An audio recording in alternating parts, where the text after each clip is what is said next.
Putting it. Okay, we are back. So far, we have called the meeting to order. We've not done our public notice. We approved the minutes from the last meeting. We approved our financial report. And our nominating committee recommended Brian Staples as chair, Lynn Blevins as vice chair, Ernie Lavath as board secretary, and that was approved unanimously. Which then brings us to the staff report. We are working with the Vecino Group on their Canton Midtown proposed project and the Potsdam Pond and Hall project. We've had some discussions with the taxing jurisdictions. We anticipate the jurisdictions voting for the consent resolutions likely in August. Hopefully, we'll be able to bring a final project resolution after a public hearing to the IDA, likely in September. We have closed on the final loan package with Bent Bean Brewery here in Canton. That project is slated hopefully for an opening later this summer. We've been approached by the multi-use trail group who received an ARPA award for a project to replace a bridge that may not be able to be done within the time frame of the ARPA program. So they've asked if the money could be, if it could be modified to use to connect the Southern Trail to the Lewis County Trail. 6 similar project amounts, similar uses. Our recommendation to you is that you let us make that modification. So, okay, I have no problem. Been hearing. It's okay with ARPA. Yes, yeah, it all still fits within the program, so it's the same trail, same project, everything, just a different bridge. Different section, yeah. Essentially. Empire State Mines, their loan package is fully closed as well.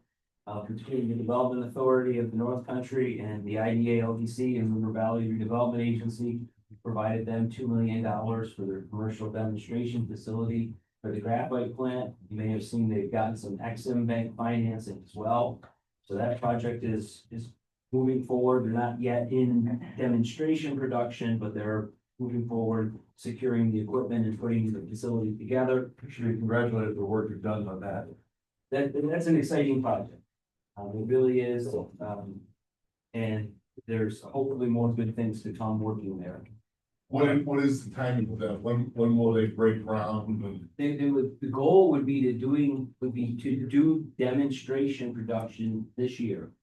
And then hopefully that would lead toward a series of phases in the next 1 to 4 years.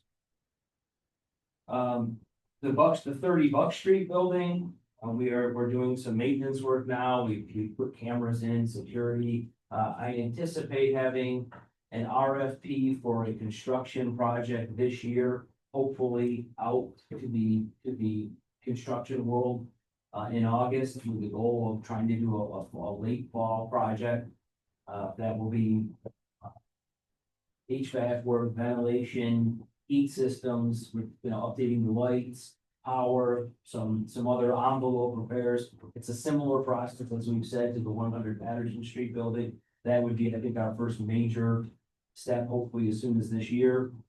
Patrick, how much do you think this phase would be? Depends if you ask me or if you ask Rich. Probably around $1 million. I don't know, depending on how much we include. The immediate phase won't be $1 million. Well, I hate to shade the bidding world to know what we might be thinking from an allocation perspective, but it really depends on how much there'll be change. There'll probably be a base work with alternates, so we can see how much we can afford. We have secured $200,000 from the Development Authority of the North Country. We believe there's some national grid programs we can take advantage of. So we're gonna be working with Lavella to figure out, what we can do right now that, the more we optimize our investment, the less we have to charge to a potential tenant to occupy the facilities. We're trying to figure out ways to keep our costs down. Yep. Okay, thanks. Messina School of Business, work is ongoing. You may have read some of that. But I think everybody has in your packet a series of pictures, one from this weekend and one from today, that shows the work underway. There's the bracing in the front of the building. That's the facade that's going to be preserved. Some of the backspace had fallen in last week, but our Our demolition crew was able to mobilize late last week and over the weekend, and as you'll see in this morning's picture, they really made significant progress, taking out everything behind the facade. Is there, what's gonna come of what's behind it? You're just preserving the facade? Facade? Courtyard and access way. So to be access, the parking is behind Main Street. This will provide a way from that parking and the potential river trail they want to develop to the Main Street corridor, while hopefully also offering some utility to the buildings on either side. But it saves the look of Main Street, correct? Right, rather than having a gap in the middle of Main Street, that it preserves I that. saw that in several places. Excuse me, in Europe, so it works out well. What does Messina feel about it? You know, there are some pragmatic people, why don't you just build a new building? Yeah.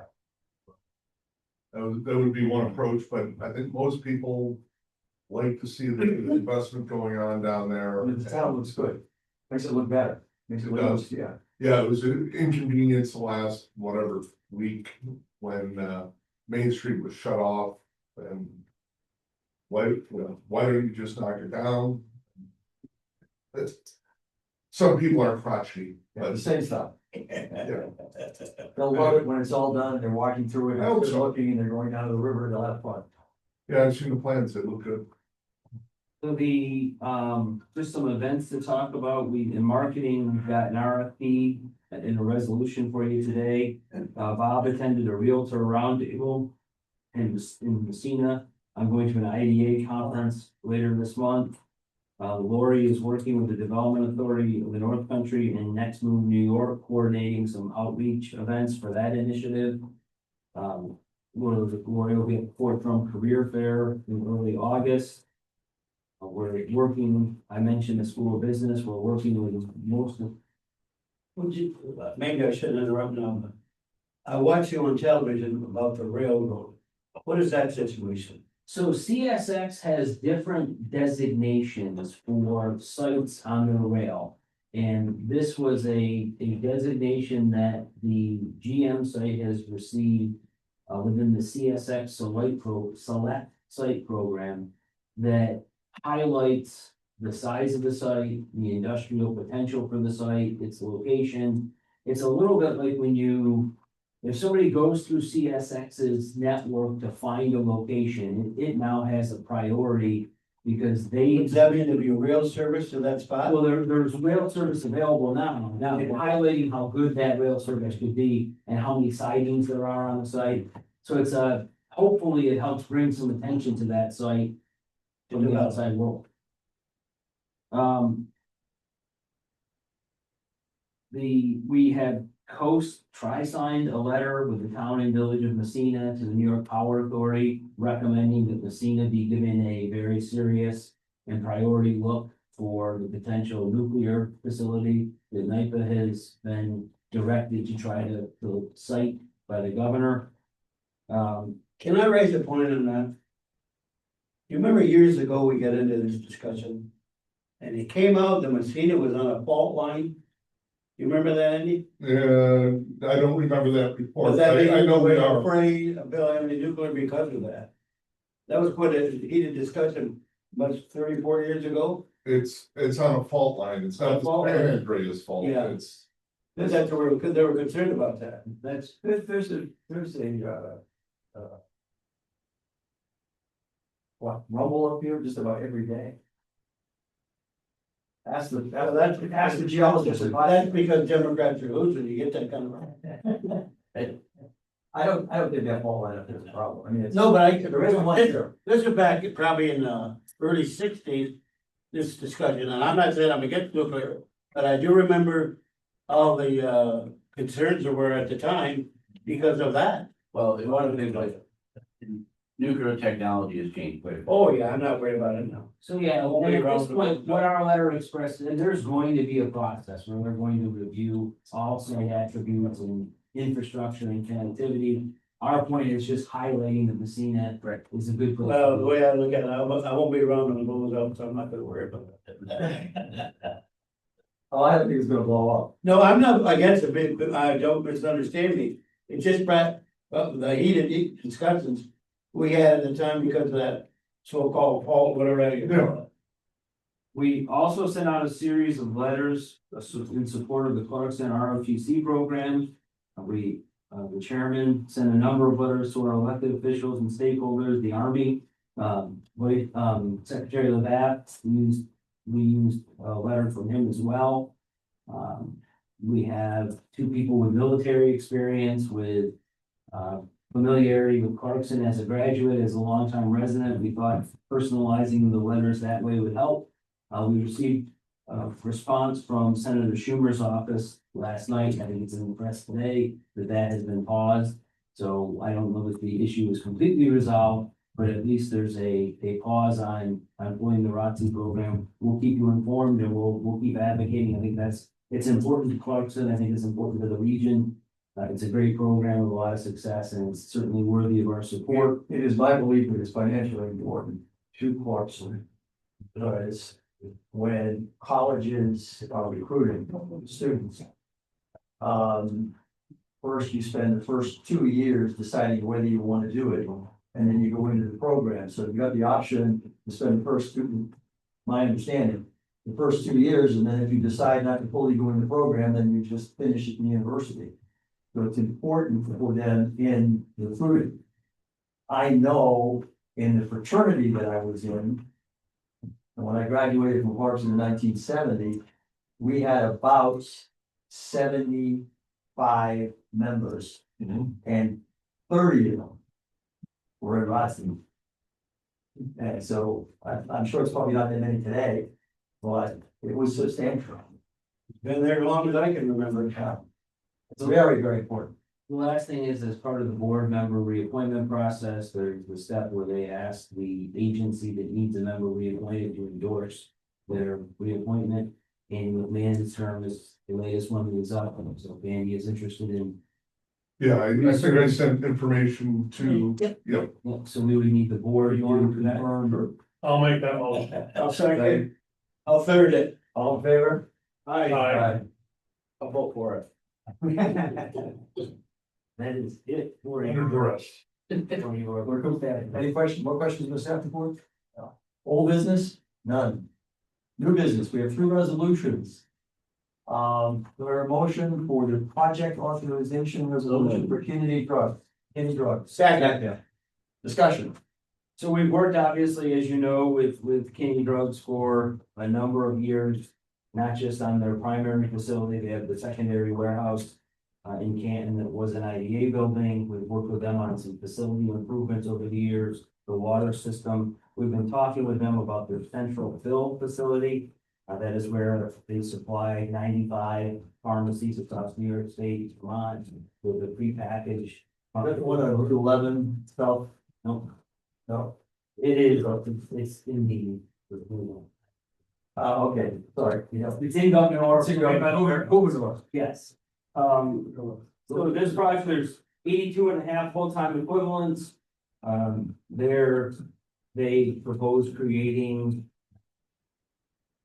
I think in our resolution, we have 2 jobs at the facility. This is acquiring what are called SCUB machines, which are skewed batch processors. So this enables them to have more efficient processing of the pharmaceutical fill line that they operate. Obviously. Did you say that they were adding 2 or there's only 2? They're adding to. How many are there now? I don't. 20, 25? Yeah. If I made it, if I told you a guess, it would be just made. I guess, okay. Got it. These are 2 that are more efficient. They're gonna add a couple jobs. Kenny, as you know, 1903 history, this is. I don't think I think we're about the project. All in favor? Aye. No, I want to ask a question about Happy to have. the dry cleaning plant, Potsdam, how's that doing? It's doing well. Bob, I think you spoke with them. Yeah, they're, open by appointment at this point in time, but we talked to them if they need our help. Later on down the line, they're gonna reach out and ask. What do you mean by when? I mean, like, they're not there by hours, not like 9 to I have a 5. question. I have something I want to bring in. We'll have to call them up. Yes, you do. Okay. Yeah. You have the phone numbers? I can get it for you. Thank you. and help them with their market. Yes, we are, yes. Resolution, Well, welcome back, dry cleaning. yes. Resolution authorizing disposal of vehicle and new vehicle. So moved. Do I hear a second? Second. Discussion. Mr. Chairman, I would like to at this time let you know that my last name is the same as the people that may be bidding on this. However, I am not involved in that business and I will be recusing myself from any discussion and or vote on it. You're recusing yourself. Yeah, I think that's appropriate. It is appropriate. Very powerful argument. Makes up for the shirt. Makes up for the shirt, okay. I don't know where that's anymore. As I understand it, there were two bids. Correct. That came in. Yes. What was the winning bid? So- It is, What was the losing? well, I wanna tell you what it Page was. 27, it's on I page know it. 27 of your packet. I know, but I wanted to hear. It's a Chrysler Pacifica all-wheel drive minivan. The other bid was a Transit 350 van.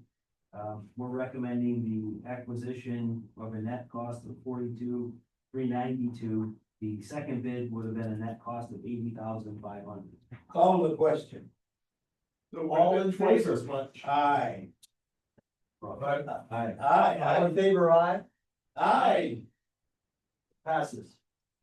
abstain. I was shocked when I found out the difference between the two was over $30,000. I think that ought to be a part of the, presentation. I'm surprised there are only two bidders. Yeah. You put it out to what? One comment, please. In the market. You keep hearing this, Bill, that's my sugar. That's what one cookie did to me. You're a sweet guy? I don't know, I'm a sweet guy, but Third you hear this resolution, going on, I apologize. new business, third resolution authorizing a lead or lead generation marketing RFP. Do I hear a motion? Oh, move, but you want to explain that to me? Second, now we're gonna explain. All right. As part of our promotional activities in Canada, over the years, we've engaged different firms to help with our messaging, to help make contacts, generate leads in primarily Eastern Ontario and Quebec. We put out an RFP a couple of years ago. The response was higher than we wanted to pay. We've since gone out to National Grid and gotten a marketing grant from them that will offset half of our cost. We tailored the ask a little bit more to get more specific and to try and get something that we thought we could afford. With everything that's going on right now in the market to the border, I think the more we can do to keep in contact and help with the messaging with somebody in country, I think that will serve us well. And as we look at some of the industrial sites we have in Messina, we talked about the Buck Street building, obviously, sites in Ogdensburg, all over the county, Camp Potson, Governor. We know Montreal, Ottawa, Toronto, those are some close markets for us. This is a worthwhile project to us, so we can explain ourselves. Canada, hope that they will take notice and come. Absolutely. All in favor? Aye. Aye. Passes unanimously. We need an executive session? Do I hear a Move to adjourn? motion? So we're gonna stop recording on this one.